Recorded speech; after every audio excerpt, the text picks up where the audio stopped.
रिक्कत कल्बी, दिल की नरमी, आंखों के आंसू, ये भी उसे मिलते हैं जिससे अल्लाह राजी होता है। वरना मुजरमों जैसी जिंदगी गुजार के भी लोगों की आंखों में नदामत के आंसू नहीं होते।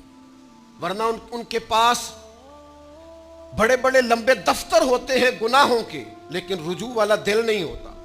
वरना वो बड़े बड़े लोगों के कटे हुए लाशें देखते हैं, लेकिन संग दिल हो जाते हैं, पत्थर दिल हो जाते हैं।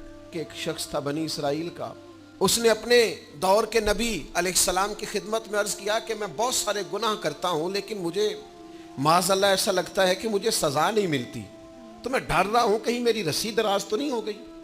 अल्लाह तबारक व तआला की आली मरतबत बारगाह में उस नबी ने अर्ज की, मालिक मेरा ये उम्मती कहता है कि ये मुअम्मा क्या है। तो अल्लाह तबारक व तआला ने इरशाद फरमाया, उससे कह दो ये जो तुम्हारा दिल सख्त हो गया है और आंखों में आंसू खुश्क हो गए हैं, तो ये मेरी सजा ही तो है।